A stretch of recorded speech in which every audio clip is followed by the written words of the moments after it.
성경 봅시다. 에베소서 1장 11절부터 14절까지입니다. 다 찾았습니까? 1장 11절부터 14절까지 우리 같이 한 목소리 읽겠습니다. 시작. 모든 일을 그의 뜻의 결정대로 일하시는 계획을 따라 우리가 예정을 입어 그 안에서 기업이 되었으니 이는 우리가 그리스도 안에서 전부터 바라던 그 영광의 찬송이 되게 하려 하심이라. 그 안에서 너희도 진리의 말씀을 곧 너희 구원의 복음을 듣고 그 안에서 또한 믿어 약속의 성령으로 인치심을 받았으니 이는 우리 기업의 보증이 되사 그 얻으신 것을 속량하시고 그의 은총을 찬송하게 하려 하심이라. 아멘. 오늘 보는 부분이 우리 구원 온 그리스도 안에 있는 우리 구원을 이해하는 중에서 제일 중요하다면 좀 이상한데 엄청 중요하고 우리가 바로 이해해야 될 그런 한 부분입니다. 우리가 지난주에는 이거죠. 그리스도께서 우리가 그 구속의 사역을 대속하신 방법을 했는데 그것이 어떻게 우리 것이 되느냐 했을 때 지난주는 이렇게 성령께서 우리들에게 그리스도의 구속의 은혜를 유효하게 적용시킴으로 우리가 그 그리스도의 구속에 참여하게 된다. 구원받은 자가 된다. 그런 말이었죠.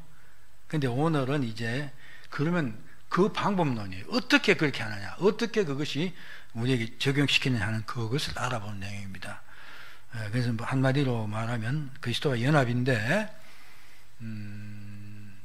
저도 이 연합의 문제를 상당히 오랫동안 많이 생각하고 근데 그리스도와 나가 연합이 된다, 하나가 된다 하는 그것의 의미를 깊이 깨닫기가 좀 어렵더라고요.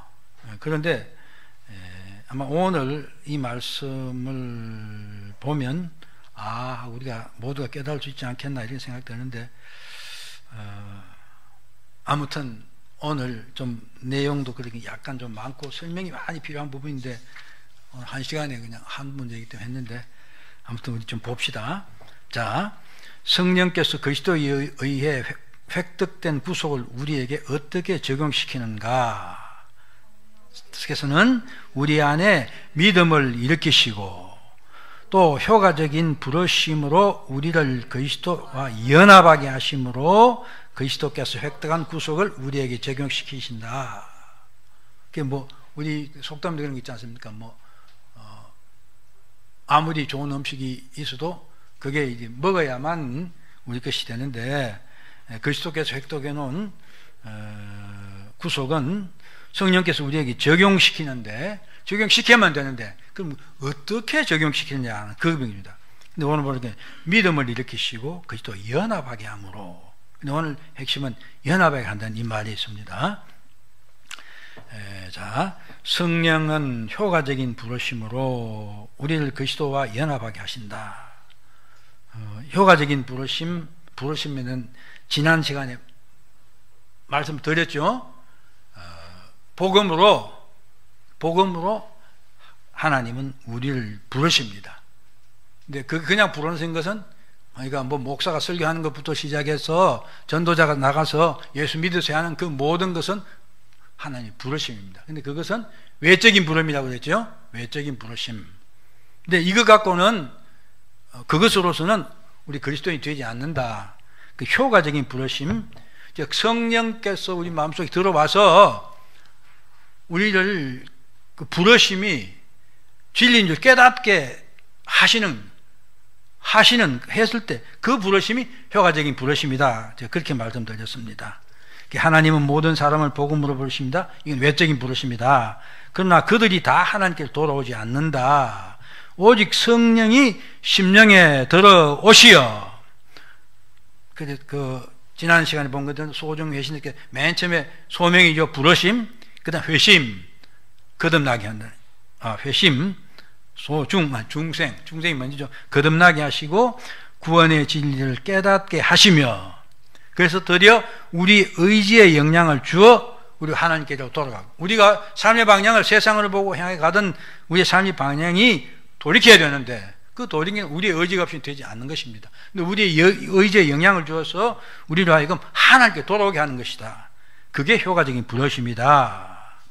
그런데 바로 그 오늘 있는 것처럼 그렇게 부르신 자들을, 즉 효과적인 부르심으로 하나님 쪽으로 돌아선 자들을 성령이 하시는 일이 뭐냐면 그리스도와 연합하게 하신다는 것입니다. 네. 제가 좀 많은 내용이라서 이렇게 쓰다가 했는데 오늘 또 지금 제가 다시 읽어보니까 조금 아쉬운 점이 있어요. 우선 연합한다는 말입니다. 연합한다면 하나가 되는 것이죠? 그렇잖아요. 근데 연합이라는 말은 두 개가 있어요. 그렇죠? 우리도 지금 한국하고 미군이 연합사를 구성했다고 그러죠? 한국 방어를 위해서 연합했다고 그래요. 한국군이 있고 미군이 있고 그렇습니다. 그렇죠? 근데 이게 막 섞여버리는 게 아니죠. 두 개체가 있는 거예요. 있는데 한 목적, 한 방향을 가기 위해서 하나가 되어 있는 거죠. 그걸 연합이라고 합니다. 그렇죠? 그러니까 그리스도와 우리가 연합됐다는 말도 그런 의미입니다. 자, 봅시다. 그리스도와 연합한다고 했는데 예수님께서 이 연합 문제를 이렇게 말씀하셨어요. 오늘 아침에도 말씀 나왔지만은 요한복음 14장 16절에서 예수님께서 성령이 임하시면 하시는 일에 대해서 하는데 거기 보면 그리스도와 우리가 연합된다는 것을 이렇게 표현하셨어요. 그날에는 내가 아버지 안에, 너희가 내 안에, 내가 너희 안에 있는 것을 너희가 알게 되라. 성령이 와셔서 우리가 연합되게 했다는 걸 알게 된다. 성령이 오시면 이미 그렇게 됐다는 걸 알게 된다. 이렇게 말씀을 하셨습니다. 그러면서 또 이제 15장에는 그리스도와 연합된 자만이 열매를 맺는 자, 즉 열매는 생명이 있는 자에게 맺어지는 것입니다. 그렇죠? 생명이 있는 자가 된다는 것을 나는 포도나무 너희는 가지다. 그리고 연합, 저가 내 안에, 그러니까 너희가 내 안에, 내가 저희 안에 있으면 연합되었다 이 말이죠. 이 사람은 과실을 많이 맺나니 나를 떠나서 너희 아무것도 할 수 없다. 그렇죠. 예수 떠나서 예수가 연합되지 아니하면 우리는 하나님의 백성으로 살아갈 수가 없고 아무 열매도 없다, 그런 이야기입니다. 그래서 한마디를 뭉뚱그리면 성도들이 받는 모든 복은 그리스도와 연합함으로 받게 되는 것입니다. 그러니까 그리스도와 연합하지 아니하는 사람은 성도일 수도 없고 예수 믿는다 해도 성도일 수 없습니다. 하나님 백성도 아니고 하나님 주신 복들을 받을 수 없다.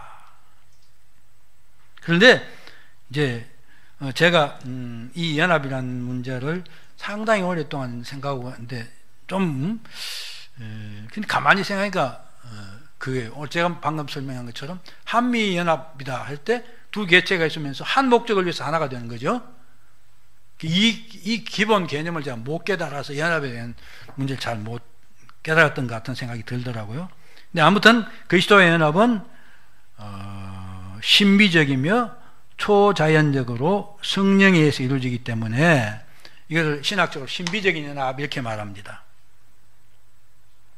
근데 그러니까 그리스도와 우리가 연합돼서 하나가 되는 그것은 하나님의 기본적인 우리를 구원하는 구속 계획 속에 포함이 되어 있다. 이래 연합해야만 다 되기 때문에 그렇습니다. 자, 근데 이제 그리스도와 우리가 되는 신비적인 연합, 이 연합은 뒤에는 또 성경이 나오는데 어떤 연합인가를 설명하는데 몇 가지를 설명해요. 첫 번째로 언약적인 연합이다. 하나님이 인간을 구속하실 계획을 논의하는 평화연원인데 우리 신학적으로 이렇게 생각합니다. 보면 하나님께서 우리 인간을 창조하실 때도 보면 우리가 그러죠. 우리가 사람을 만들자. 우리를 형상을 담고 그죠? 우리의 모양을 따라 사람을 만들자. 우리란 말은 뭡니까? 거긴 뭐 천사들은 아니죠. 그러니까 삼위일체 하나님이 그렇게 하시기로 했다는 것이에요. 거기에는 회의가 있었다. 이렇게 우리 인간식으로만 회의가 있었다 하는데, 즉 하나님께서는 성부 성자 하나님께서는 인간들을 구원하기 위한 어떤 회의가 있었다고 보는 거예요. 그걸 이제 회의라고 굳이 한번 뭐 회의고, 그래서 평화의 의논 또 다르게 표현하더라고요. 아무튼 신학적은 그렇게 설명을 합니다. 그런데 성부 성자 하나님이 소위 인간을 이제 이것도 영원 전에 하신 것이죠. 인간이 타락을 다 아시고 구원하서 이제 구속을 어떻게 할 것인가 의논하는 가운데 한 것이, 거기서 그 회의에서 결정된 것이 무엇이냐, 그런 의미입니다. 첫 번째는 그리스도는 새로운 인류를 구성하시고, 타락한 인간이죠. 모든 인간이 타락했죠. 그 중에서 어떻습니까?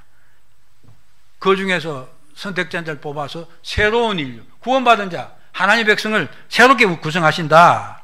그게 첫 번째입니다. 그러고 이제 이 그리스도인이라고 해요. 다 이게 주은 그리스도입니다. 그리스도는 그들의 죄에 대한 속전을 지불하시고, 그러니까 예수 그리스도가 오늘 아침 속전, 리뎀션, 뭐 구속 다 같은 말이죠. 어떤 예수 그리스도가 죄 가운데 있는 자이기 때문에 그들을 구속하기 위한 대가를 그리스도가 지불한다. 그럼 세 번째, 바로 그리스도는 율법에 완전히 순종하심으로 그들에게 줄 하나님 앞에서 의를 확보한다. 그래서 우리가 구원론 예수님이 어떻게 할 때도 계속 배웠지만, 예수님께서 이 땅에 오셔서 죄도 없으신 분이었는데 어떻게 원천적으로 죄가 없는 분, 그리고 그분은 이 땅에서 율법을 완전히 순종하시죠. 그래서 우리가 율법을 범함으로 죄를 범해 그것을 갚을 수 있는 의를 확보하는 게 그리스도가 하신 일이다. 그렇게 하기로 했다 이것입니다. 그렇게 해서 또 우리들에게 새로운 일, 우리들에게 영생을 얻도록 하시고, 그 다음에 자발적이란 말은 그리스도가 자발적으로 했단 말입니다. 선택받은 자들, 즉 이렇게 새로운 구속되는 인간들, 결과적으로 구원받는 자들의 머리와 보정이 되시기로 했다.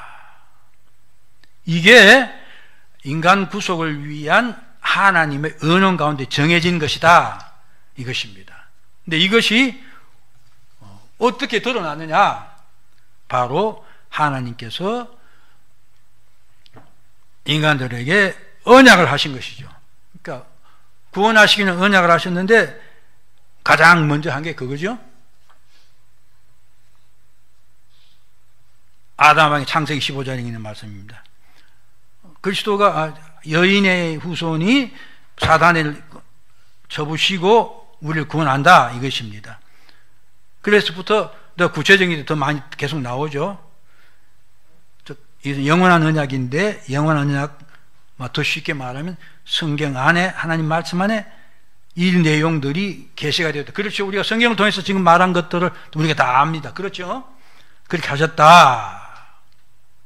그래서 그 언약에 따라서 그 백성의 죄는, 즉 새로운 인류를 구성되는 대로 다 죄인 중에서 구성되는데 죄인입니다. 그래서 그 죄는 그리스도에게 전가되었고, 그 의인은, 즉 그리스도가 율법을 완성하심을 이룬 그 의인은 백성에게 전가되었다. 이게 언약으로 다 선포된 내용이다. 그렇기 때문에 이 언약은 믿음으로 의롭게 된다는 이신칭의의 기초이고, 또한 우리가 하나님의 모든 영적인 복들과 은사를 받는 근거이다. 우리가 지난번 구원의 순서를 봤던 것처럼 그게 다 우리 은사를 주어진다고 그랬죠. 그것들을 받는 근거가 된다. 그래서 이미 영원전 하신 하나님의 계획 속에 있었고, 그렇게 의논이 있었고 그것이 언약을 통해서 우리에게 나타났기 때문에 그 언약적인 연합이라 이렇게 부른다 이것입니다.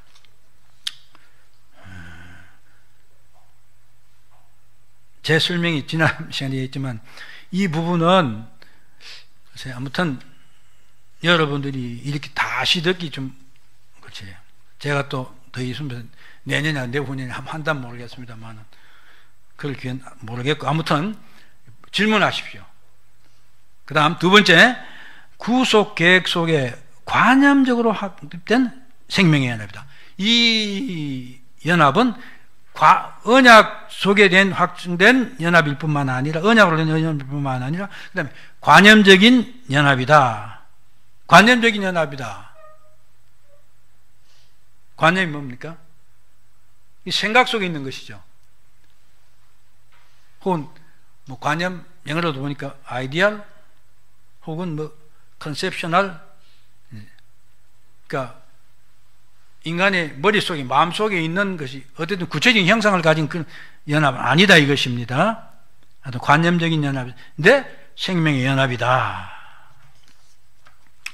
아담의 후손된 모든 인간이 자연적이고 생물학적인 연합관계에 있다. 그렇죠? 아담 안에서 우리는 모든 하나다 그렇게 말하죠. 성경 표현이 그거죠.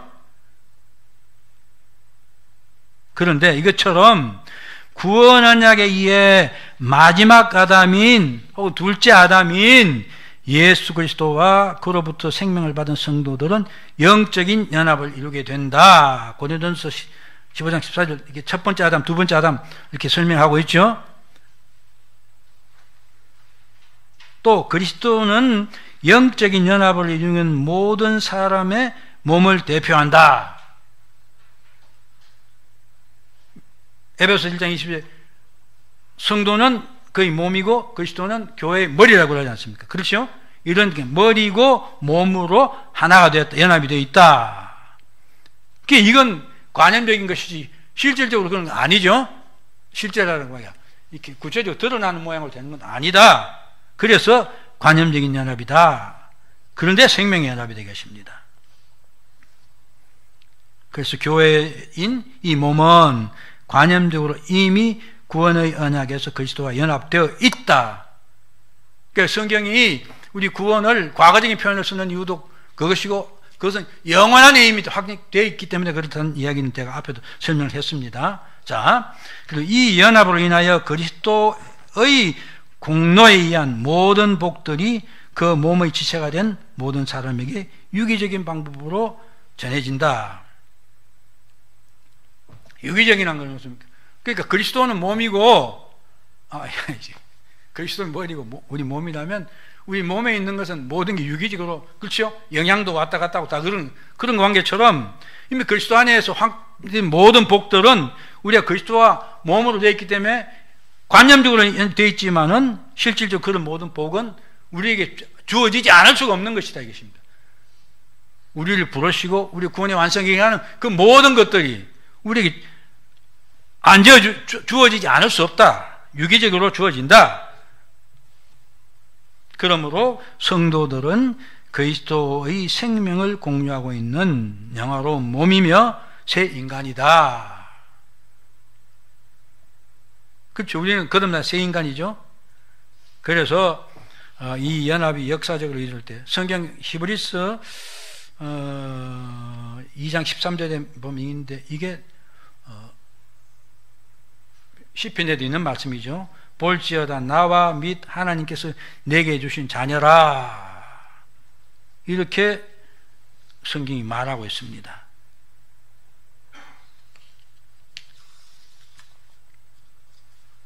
자, 또 이 그리스도와 연합은 그리스도 안에서, 그런데 이 연합이 관념적이면서 또 사실은 객관적으로 이루어진 생명이에요. 객관적으로 이미 이루어진 것이다 이것입니다. 왜 그러냐? 구원의 언약에 확립된 법적 혹은 대표적 연합으로 인해 그리스도가 머리가 되고 우리의 대표가 된 것으로 인해서 그리스도는 그의 백성의 대리자로 성육신하셨다.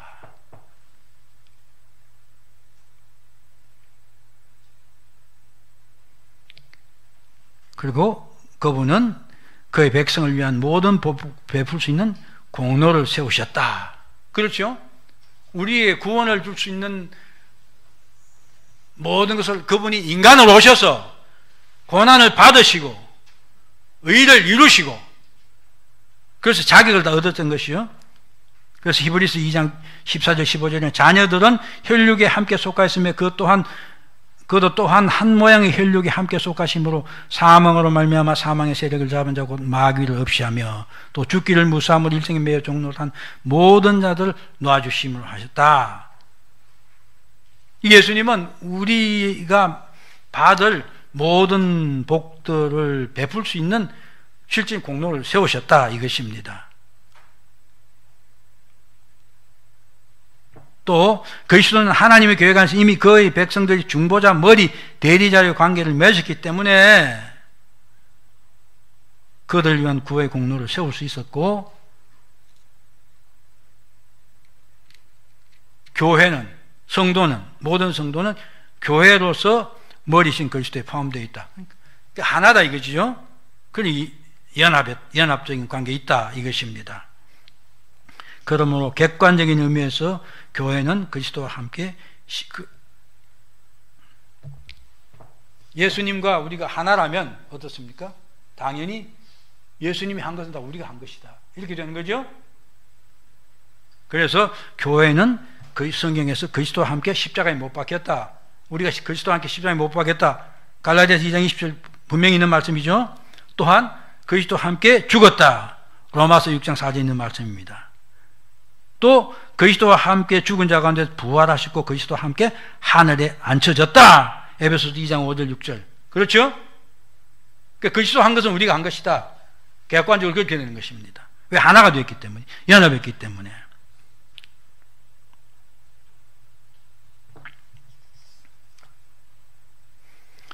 구원의 은혜의 모든 복들은 그리스도 안에서 교회를 위해 예비되었고 인간은 그 어떤 것도 첨가할 수 없다. 그러니까 우리가 구원, 오늘 아침에 목사님 말씀하신 그것 같은 거죠. 그러니까 우리의 구원은 다 하나님이 하신 것이고 그리스도가 하신 것이다 이것입니다. 그렇죠? 거기에 인간은 어떤 것도 갖다 붙일 수가 없어요.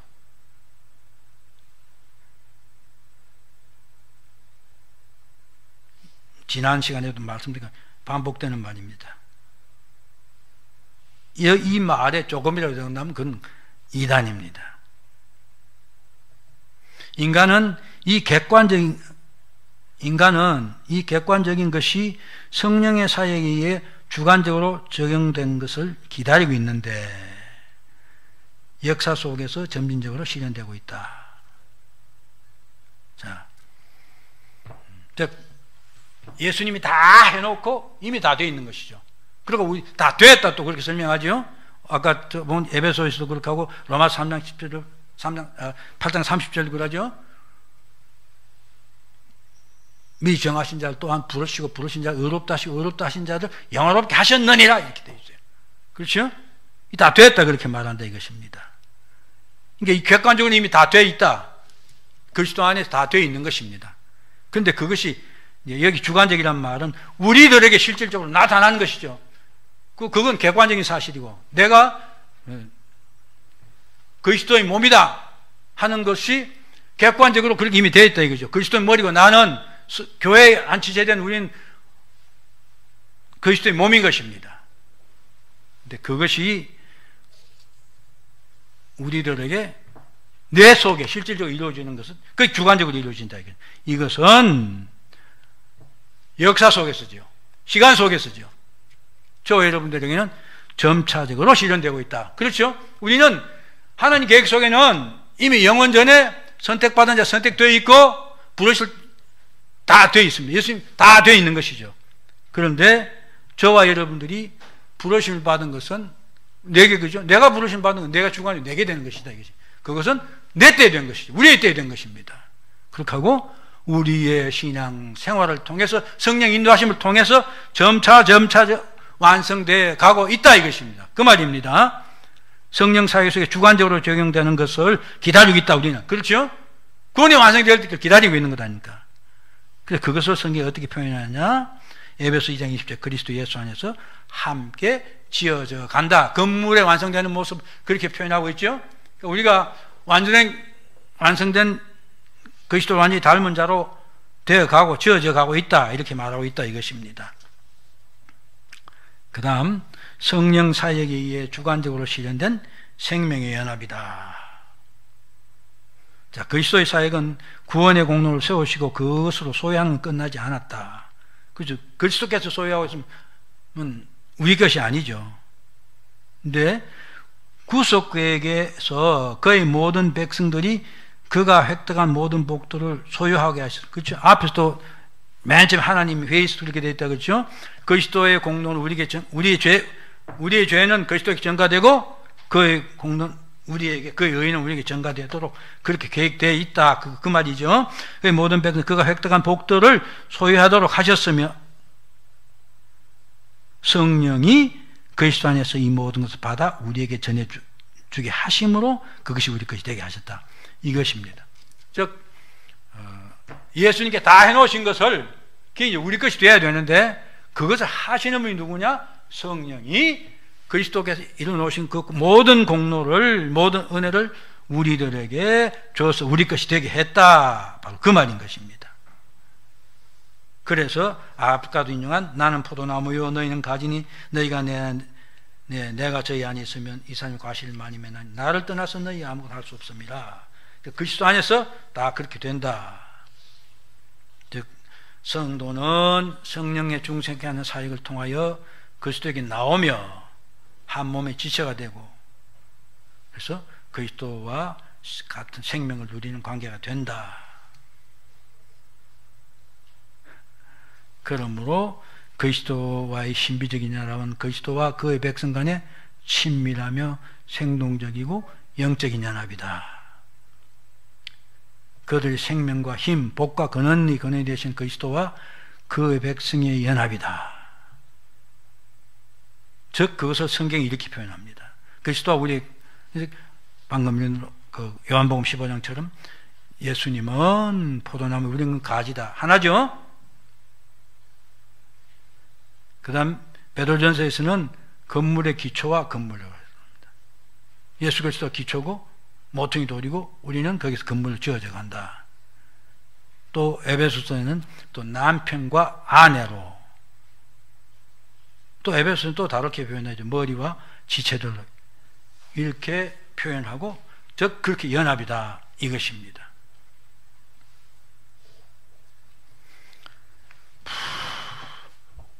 자, 그 다음 신비적인 연합의 성격에 대해서 좀 더 구체적으로 살펴보겠습니다.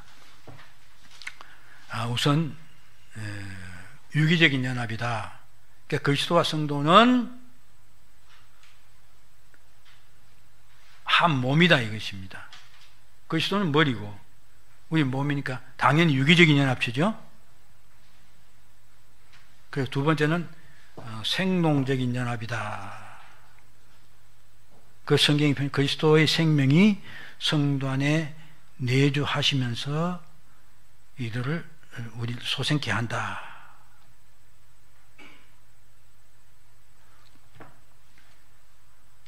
뿐만 아니라 생동전에서 그리스도의 형상을 이루게 한다. 그렇죠? 갈라디아서 4장 19절을 보면 그리스도의 형상이 우리에게 이루어진다. 우리들이 다 아는 말입니다. 그 다음 또 생동적 연합의 계속 설명입니다. 삶을 하나님께로 인도한다.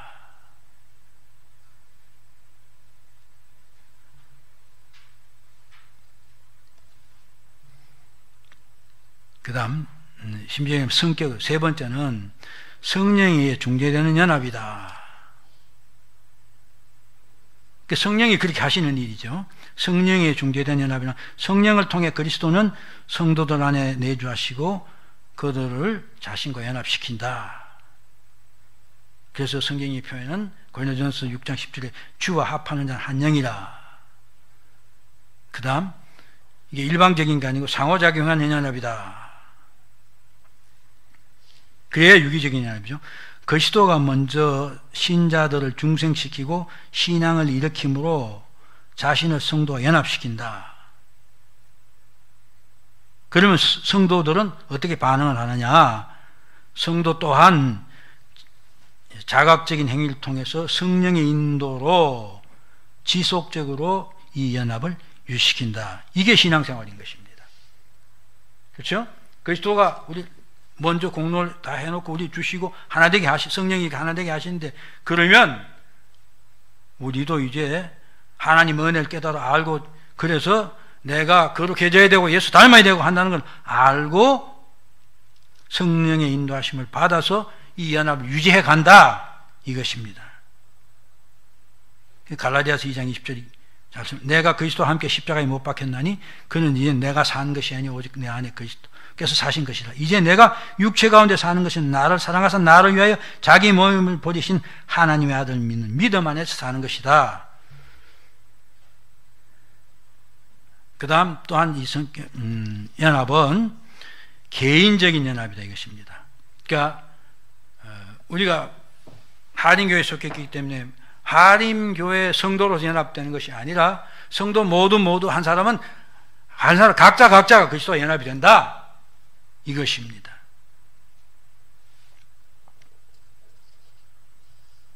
그 다음 여기 변혁적인 연합이라 되어 있는데, 위에 아까 말할 때 상호작용에서 말할 때 자각적인 행위를 통해서 이렇게 말한 것과 통하는 말입니다. 변혁적인 연합, 즉 그리스도의 인성을 따라 그리스도 형상으로 변화된다는 것입니다. 그리스도 성령이 하신 일이죠. 그걸 성령, 그리스도와 함께 고난당하고 십자가를 지고 죽고 새로운 생명으로 부활한다. 만일 우리가 그의 죽으심을 본받아 연합한 자가 되었으면 또한 그의 부활을 본받아 연합한 자가 되리라, 이것입니다. 그렇기 때문에 이 변혁적인 연합이라는 말은 그리스도와 하나가 되면 우리는 예수를 닮아가지 않을 수가 없는 것입니다. 그걸 제가 늘 설명드리지만 에스겔서 36장이죠. 새 마음을 부어주시고 우리를 하여금 우리 마음속 성령께서 우리들에게 예수 닮아가는 열망을 주십니다. 근데 예수 닮으려고 노력하지 않는, 그래서 성도는 진짜 성도인지 의심해 봐야 된다. 내 자신, 우리 자신 살펴봐야 돼요. 내 마음속에 죄를 부끄러워하고 예수 닮아야지 하는 하나님의 뜻이 무엇인지 자꾸 찾고 그렇게 복종하라는 생각하지 않으면 엄청난 병이 난 신자이거나 아니면 가짜 신자 둘 중에 하나입니다.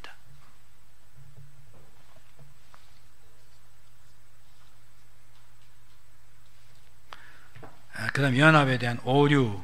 이제 이 그리스도와 우리가 연합되었다, 하나 되었다 하는 그 말을 그러니까 잘못 이해한다.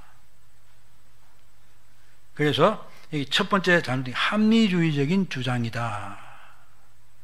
내재와 동일한 것을 주장한다. 내재란 건 뭡니까? 안에 들어와 있단 말이죠. 예수님이 우리 안에 들어와 있다 하고 연합은 다르다는 것입니다. 그렇죠? 이 비유가 적절할지 모르겠는데 이 컵에 물이 들어와 있어요. 그렇죠? 그렇잖아요. 이런 건 아니다는 것입니다. 왜 이건 아니냐? 공동의 목적이 있어야 돼요. 그리고 이게 내재는 따로 그러니까 들어와 있지만 다르긴 다른데 그것이 이 공동의 목적이 이렇게 볼 수 없는 것입니다.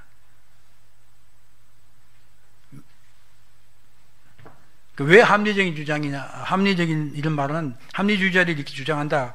그것은 어떻게 그리스도와 우리가 연합을 할 수 있느냐 하는 것이죠. 그런 건 있을 수 없다. 그냥 그리스도 영을 우리 안에 우리 몸속에 머물고 있을 뿐이다 하는 주장이다. 이것도 가짜다. 말이 안 된다. 이야기. 신비적인 연합이다 이것입니다. 그 다음에 또 신비적인 오류. 이게 이제 하나라고 그렇게 하니까 결국 이제 우리는 결국 그리스도가 하나가 됐기 때문에 나는 그리스도와 같다. 내가 그 그리스도다. 이런 주장이다. 이것도 잘못된, 두말할 게 잘못된 것이죠. 그 다음에 소시니시안적 혹은 알미니안적 오류. 이것도 마찬가지. 하나님과 우리는 하나일 수 없다는 것이, 하나로 연합할 수 없다는 거예요. 그래서 이것은 뭐냐? 도덕적인 영역, 사랑의 공감의 연합. 즉, 우리가 선을 행하는 사람이 되어야 된다. 하나님도 그런 생각이고, 우리 생각, 그런 면에서 하나다. 이게 사랑도 맞아. 인간들이 사랑을 베풀어야 된다. 사랑하는 사람이 되어야 된다. 하는 그런 생각면에서 같다. 하는 그런 주장. 이것도 아니죠. 그 다음 마지막 성례주의적 오류. 이게 천주교에서 이런 말 하죠. 성례를 통해서 연합된다. 그리스도 몸이 와서 내가 먹으면 그리스도와 하나가 된다. 성례로 하나가 되는 것 아니다. 그렇죠? 떡 먹어서 떡이 그리스도의 몸도 아닐 뿐만 아니라 그거 먹어서 그리스도 하나 된다. 아니다는 것입니다. 우리만 다만 은혜로 내가 주님의 몸을 나타내는 걸 내가 먹고 내가 감사하고 이것하고 하나랑은 전혀 별개의 문제죠. 이게 성례중의 오류다. 아니다 이것입니다.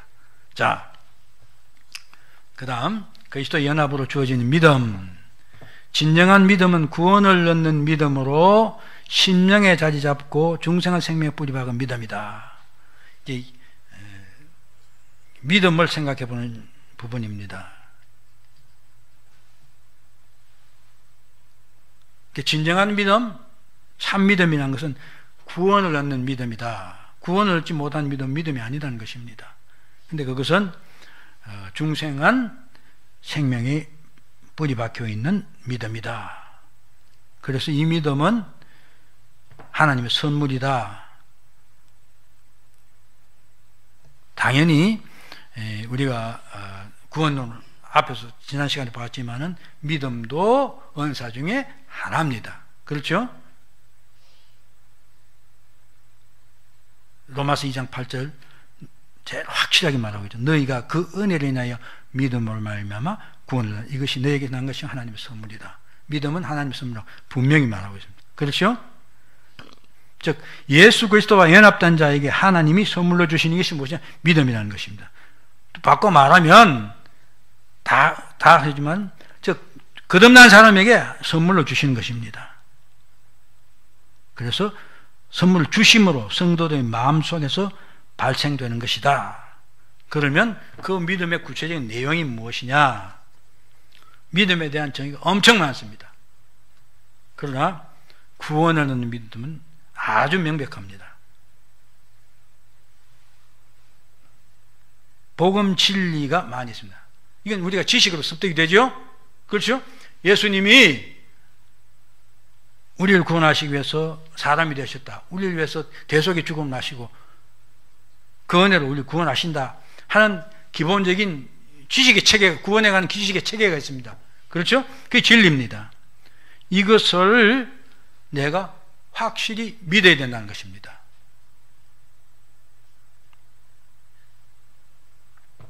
더 나아가서 이 구원의 믿음은 이게 지식을 그렇다! 그것만 갖고 끝나는 게 아닙니다. 반드시 하나님의 신뢰가 있어야 돼요. 그리스도 안에 있는 약속에 대한 신뢰다 이것입니다. 믿음은 그러니까 지식을 내가 확신하는 것 플러스 신뢰가 있어야 돼요.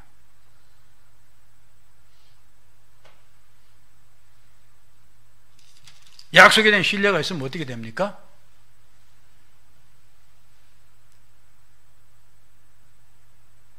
그거에 자기 삶을 이탁하는 것입니다. 제가 늘 믿으면 우리의 삶을 말씀이 의탁하는 것이다. 제가 말씀드린 바로 그 말인 것입니다. 절대 믿음은 이것 없으면 진짜 믿음이 아닙니다. 그렇잖아요. 오늘 목사님 그 말씀 했죠. 아침에 한 것 같아요. 자, 요한복음 12장에 있는 말씀입니까? 13장에 있는 말씀입니까? 하나님 묘의 땅에 떨어져 죽으면 많은 열매를 맺고, 그렇죠? 자기 생명을 미워한 자는 이상 잃어버리고, 지금 이 세상에서 자기 생명을 미워한 자는 영생토록 된다 이렇게 말하는데, 그렇죠. 예수님 따라가면 십자가를 지는 길이 삶의 길이다. 그러면 그 말 믿는 사람은 그게 삶을 의탁하기 때문에 예수 믿을래 안 믿을래, 안 믿으면 죽인다, 죽여도 좋습니다. 나는 부인할 수 없습니다. 순교가 가능한 것입니다. 그렇죠? 그 말씀의 약속에 자기를, 그 삶을 던지는 사람, 그 사람이 진짜 신하다 이것입니다. 지식으로만 끝나면 그건 신앙이 아닙니다. 너무 많은 사람들이 그렇죠? 성경과 잘 알아요. 아는데 그 성경 말씀대로 자기 삶을 살지 않은 것입니다. 않는 것이 아니라 않고 있습니다. 그렇죠? 왜? 자기 삶을 의탁할 만한 확신이 없기 때문에 그런 것입니다. 근데 우리가 아주 보면 참 이상해요. 우리 버스터미널에 가면 버스를 타잖아요. 그럼 막 우리 한반도 사방팔방으로 가는 차들이 있어요. 나는 부산으로 간다는 갈 목적인 부산 티켓을 사고 부산 간 버스를 타요. 그렇죠? 왜 그렇습니까? 이 차 타면 부산 간다는 건 난 믿기 때문에 그래요. 그냥 지식, 원래 부산 가는 부산 차 맞죠? 그 지식이죠? 근데 그것이 더 나아가서 믿기 때문에 그러니까 그 차에다 자신을 맡기는 거예요. 똑같습니다. 우리의 삶과 우리 신앙의 삶도 똑같은 것입니다. 그게 없으면 그만큼 확신이 없는 거죠. 삶을 위탁 못하는 것입니다.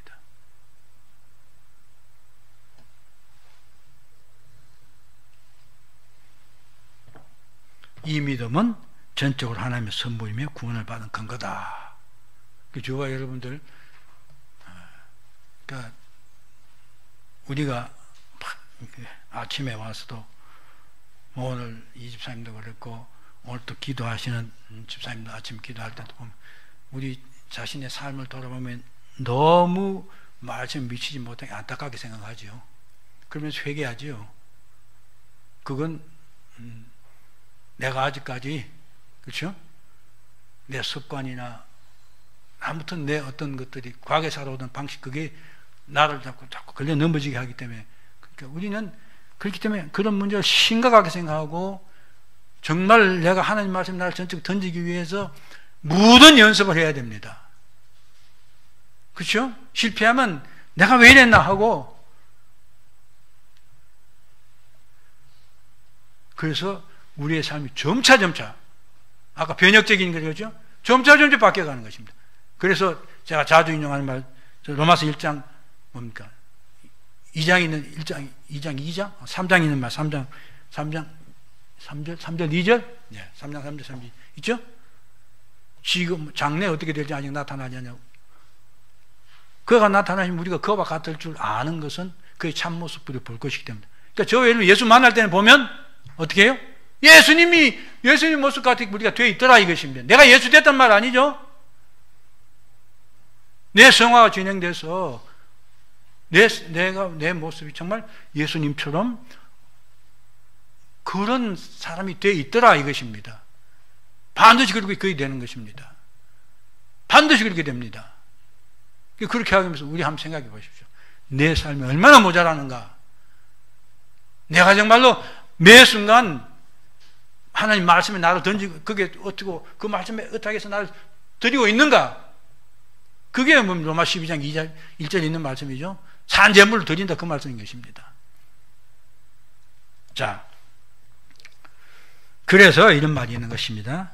제가 지난주에도 말씀드렸습니다. 성경은 주 예수를 믿어라 그리하면 너와 내 집의 구원. 이게 하나님께서 주시는 것이다 분명히 이렇게 말하면서도 성경이 이런 말을 해요. 그리하면 너와 내 집의 구원. 이 말이 무슨 말입니까? 네가 믿어라 이 말이죠. 너가 믿어라. 그럼 구원받는다 이렇게 말하고 있어요. 즉 믿음은 또한 인간의 행위, 내 삶의 부분이다 이것입니다. 아니, 이제 나중에 되면, 아니, 전체가, 삶의 전체가 되겠죠. 그 의미는 성령의 심령 안에 일어나는 복음 진리에 대한 확신과 그리스도 안에 있는 약속에 대한 신뢰가 다 선물로 받는 것인데, 성도, 드디어 어떻게 되느냐. 우리 마음속에 자각적인 활동을 불러일으켜서, 아, 내가 예수 닮기 위해서 무던히 노력해야 되는구나. 예수님은 이런 모습인 나도 이렇게 돼야 되는구나. 말씀이 이렇기 때문에 나도 이렇게 돼야 되는구나 하는 이런 자각을 불러일으킨다 이것입니다. 그래서 점차 신앙인으로서의 성량을 형성할. 이게 뭡니까? 바로 우리가 경건을 더해가는 것이다. 그래서 지속적인 신앙생활을 하게 된다. 그래서 제가 지난주에는 빌립보서 2장 12절 말씀 뭡니까? 너희가 항상 복종하여 두렵고 떨림으로 너희 구원을 이루라, 이렇게 말씀하신다 이것입니다. 이런 점에서 믿음은 인간의 행위다. 제가 볼 때는 절대로 그 감리교에서 말하는 대로 하나님 부르실 때 내가 리스폰스해가 응답해가지고 드디어 믿음의 사람이다, 절대 아닙니다. 저는 그래서 아무튼 뭐 제가 옛날 감리교회 잠시 있을 때 그때 목사님이 보니까 대학원 논문을 그걸 썼어요. 칼빈의 구원론과 웨슬리의 구원론 해가지고 결국 그 문제를 다루고 있더라고요. 근데 나는 그 논문을 봐도 그 아니다 이렇게 볼 수 없더라고요. 아무튼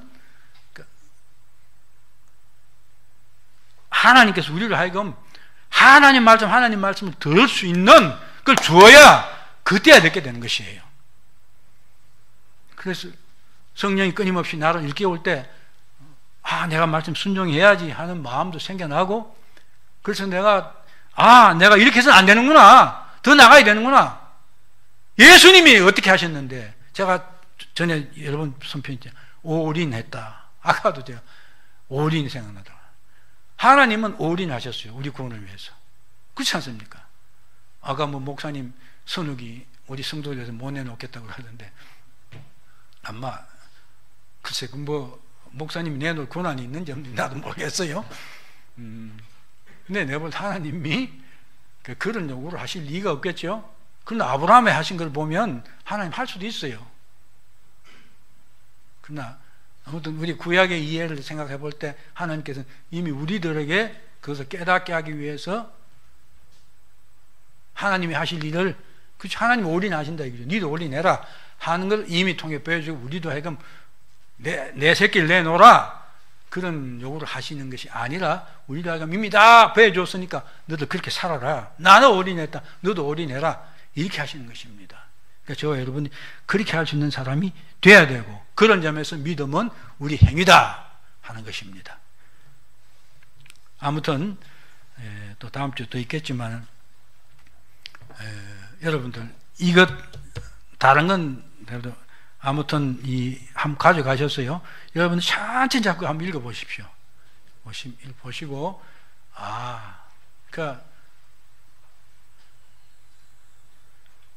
우리는 그리스도와 연합하게 됐어요. 목표도 같습니다. 그렇죠? 하나의 완성입니다. 여러분, 예수님이 인간으로 오셨다는 게요, 우리의 죄를 대속하고는 그뿐만 아니라 하나님은 100% 우리의 본이 되시고 있어요.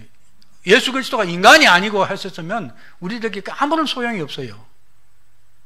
그렇죠? 예수님은 인간으로 오셔서 인간이 마땅히 해야 될 바, 하나님이 창조받은 자로 지원받은 자로 해야 될 바를 그대로 본을 보이신 거예요. 그러고 따라오라 하신 거예요. 참 하나님이 하시니 너무너무, 올인이라는 말을 그렇게 쓰는 것입니다. 자, 성령은 우리를 부르셔 그리스도와 연합하게 하고, 우리의 심령을 믿음을 일으켜 그리스도가 성취하시고 가지고 계신 모든 구속 영적을 우리의 것이 되게 하신다. 놀라운 은혜죠. 이런 일들 하신 하나님께 우리가 뭐라고 아무리 감사해도 다 갚을 수 없을 것입니다. 그래서 최선을 다하는 우리 모두 되어야 되겠습니다. 기도합시다.